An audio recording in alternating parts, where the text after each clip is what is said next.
Have you really read a book if you read it only once?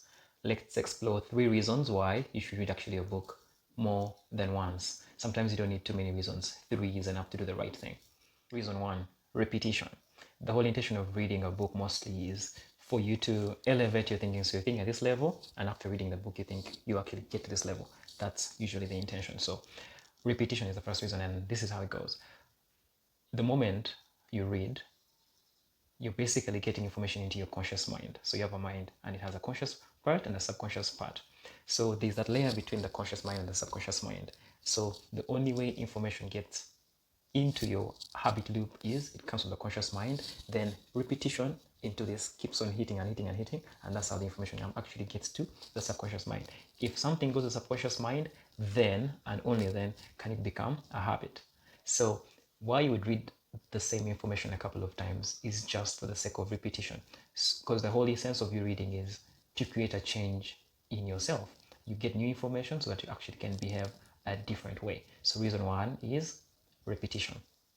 Reason number 2, I've tagged this law of use. So what is the law of use and what does it say? The law of use says what you don't use, you lose.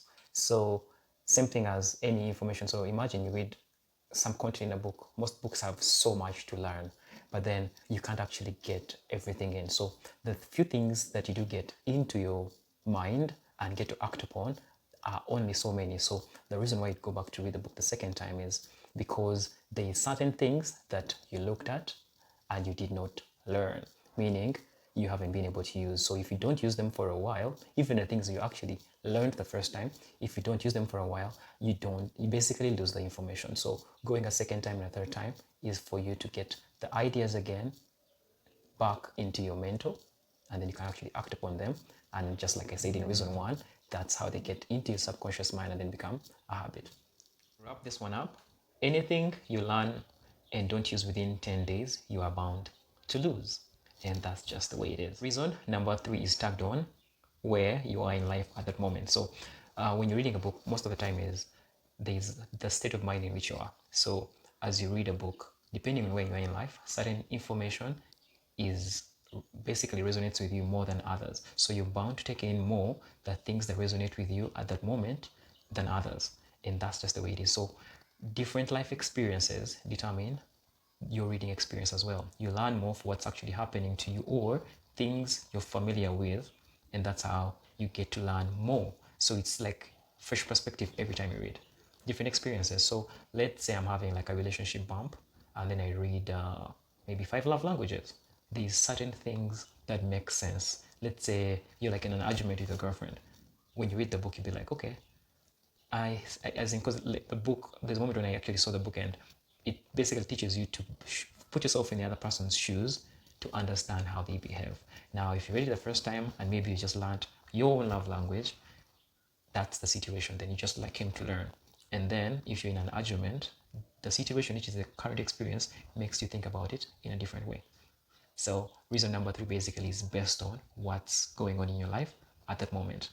The reason why I did this video was because I decided like a while back that every year I should get back to a certain book, and the book is called The Alchemist by Paulo Coelho. I recommend this book to many people. So what is this book about? And it's one of those books, every time you read it, you get a different vibe. So the whole book is basically predicated on the journey to find your purpose. I have really fought with this purpose thing for a bit, and I think everybody should try to get on that journey and find out what they're really here to do and stuff like that. It actually is very, it's mind engaging. And there's a moment when, from reason 1, 2, and 3, this is the applicability of the concept of things I've said.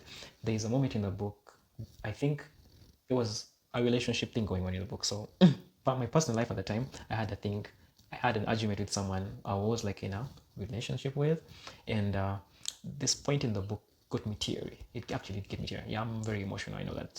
So I cry a couple of times. I can't even argue about that. So in this moment in the book, the boy who is pursuing his purpose meets a girl that he actually loves. And in this point in the book, she actually lets him go to go pursue his purpose and his dream.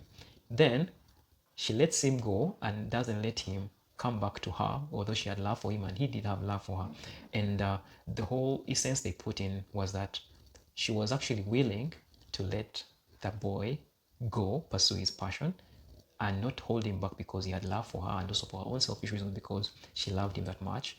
And the whole part of the lesson was, if you care for a person so much and they're pursuing their dream or something, the person they are in love with, or whatever it is going on, should have it within themselves to be able to let them go and pursue that thing and come back whenever they get it, or whenever they choose to. Because at the end of it, the part of the regret part, which is the most worst fear most of us actually do have for things we didn't pursue, is, imagine the lady held him back from going to pursue his passion and his dream and whatever it was.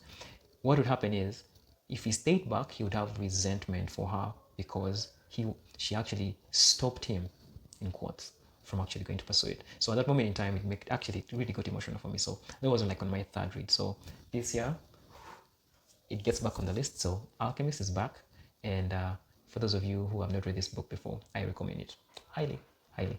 And you can see it's a very short volume. You can actually do this in one day if you chose to. Anyway, I hope you got your lessons for 3 reasons why you should actually reread the books that you get, and I hope you got some value. Have a good day.